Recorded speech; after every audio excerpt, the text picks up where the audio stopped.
दोपहर होने लगी थी। एक रोशन दिन ख़त्म होने को था। दरख्तों और इमारतों के साए तवील होने लगे। रिफ़त अभी वॉशरूम से नहा के निकली थी। ग्रे कलर की कामदार कमीज़ और वाइट शलवार में इसका उजला सुर्ख सफ़ेद सरापा दमक रहा था।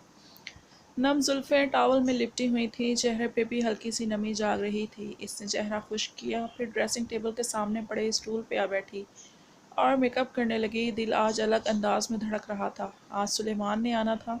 शाम 6 बजे की फ़्लाइट थी और वो सब इसे रिसीव करने जाने वाले थे। आज कई साल बाद वो घर के रास्तों पर कदम रख रहा था। शिकायतों और खफगियों का एक अंबार था जो रिफ़त के दिल की आंगन में जमा था। वो इसकी बेअतनाइयों से शाकी रही थी, मगर अब शायद हालात बदलने वाले थे। इसके दिल में उम्मीद की कौपल फूटी।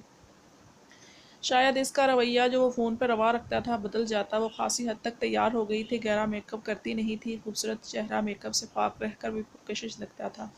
चेहरे पे हल्का सा फाउंडेशन लगाकर, गालों पर सुर्खी बिखेरी, आंखों में काजल लगाकर, नरम होठों पर रेड लिपस्टिक लगाने लगी। लिपस्टिक लगा के दोनों होठों को हल्का सा जोड़ा, फिर मुतमईन सी हुई।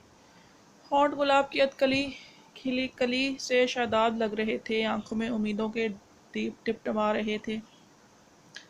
टॉवल खोलकर बालों को कंघी करने और कैचर में कैद करने लगी। रिफ़त बेटा आ जाओ, देर हो जाएगी।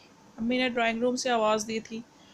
आ रही हूँ, बस 2 मिनट। फिर जल्दी से उठी। शफाफ आईने में हलकोरे लेते अपने अक्स को देखा। तीखा नाक नक्शा, शहाबी रंगत, रेशमी बाल जो कूलों को छू रहे थे और मौजू जिस्मानी कद्दोखाल। इस हुलिये में भी वो किसी की भी दिल की दुनिया ज़ेरो ज़बर कर सकती थी।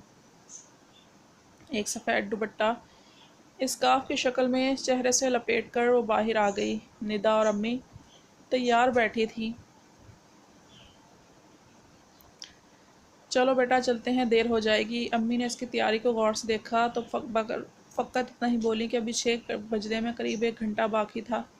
वो साथ चलती हुई बाहर आई। दरवाजे से निकलते ही रिफ़त ने जिस इंसान को पहले देखा था वो रेहान था। वो अपने घर का दरवाज़ा खोल के बाहर निकल रहा था। इसे देखकर ठिठक कर रुका। गहरी आंखों में सताइश उभरी थी।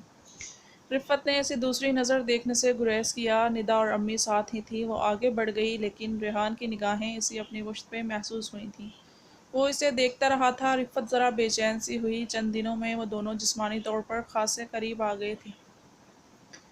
शायद ज़रूरतों की आंधी ने इन्हें बेहद मुस्तरब किया था, तो एक दूसरे की पनाह में आए थे। एक साथ लिपट कर बहकते रहे थे, मगर एक हद से नहीं गुजरे थे। रेहान लब बींचे इसे गली में जाते देखता रहा। जहाँ एक गाड़ी खड़ी थी वो जाके इसमें बैठ गई तो रेहान ने सर झटका। रिफ़त ने दूसरी नज़र डालना भी गवारा नहीं किया था।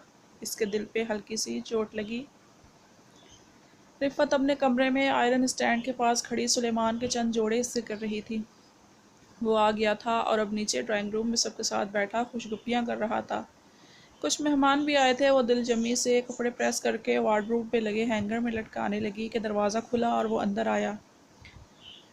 रिफ़त जल्दी से इसकी तरफ मुड़ी। होठों पे हल्की शर्म की मुस्कुराहट उभरी। जब से वो आया था वो ठीक से मिली भी नहीं थी एयरपोर्ट पे। बस सलाम दुआ ही किया था। इतने साल बाद आया था, गले मिलना तो इसका हक था। वो इसकी तरफ देखती रही, मगर सुलेमान एक नज़र इस पर डाल के होंठ पीछे टेबल पर पड़े अपने हैंडबैग की तरफ बढ़ा। रिफ़त की रंगत फीकी सी पड़ी थी।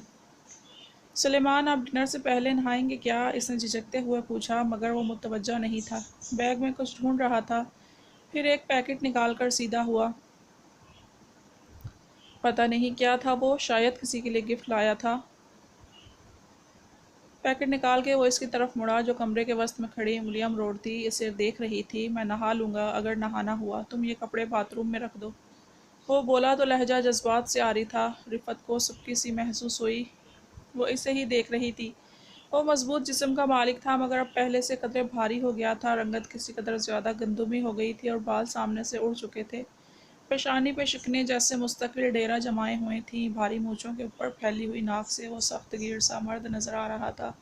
फिर इसकी निगाहें इन कपड़ों पे पड़ी जो रिफ़त इस्त्री कर रही थी, और माथे पे पड़े चंद बलों में इजाफा हुआ था। किसने कहा तुम्हें ये कपड़े इस्त्री करने को? सर्द से लहजे में बोला तो रिफ़त, जो पहले ही नर्वस से खड़ी थी, बौखला गई। वो मैंने सोचा आप थके होंगे तो और आकर नहाएंगे, कपड़े बदलेंगे, इसलिए मैंने ये कपड़े इस्त्री कर दिए।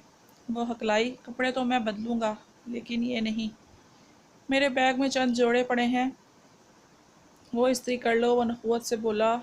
رفت بے اختیار سر اس بات میں ہلا گئی۔ وہ باہر چلا گیا تو رفت خود کو سنبھالتی اس کے بیگ کی طرف آئی اور اس میں اس کے چند جوڑے نکال کر مشینی انداز میں استری کرنے لگی۔ چہرے پہ تھکن سی اتر آئی تھی، یہ تھکن جسمانی نہیں ذہنی تھی، جو اس کے رویے کے سبب رگ و پہ میں اتری تھی۔ شام کا اندھیرا ہر طرف پھیل گیا تھا، آسمان پہ بادلوں کی ٹکڑیاں تیر رہی تھیں جنہوں نے موتیوں کی مانند چمکتے ستاروں کو اپنی اوٹ میں چبھا رکھا تھا۔ ریحان اپنے گھر کی چھت پہ کھڑا ہتھیلیاں منڈیر پہ ٹکائے کھڑا تھا، نگاہیں ساتھ والے گھر پہ جمی ہوئی تھیں۔ آج رفت کا شوہر آیا تھا، امی سے کئی بار ان کے گھر جا کے ملانے کا بول چکی تھی، مگر وہ ہچکچا رہا تھا۔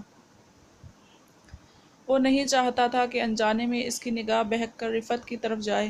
اگر اس کا شوہر اس بات کو بھانپ لیتا تو اس کے لیے مصیبت کھڑی ہو جاتی۔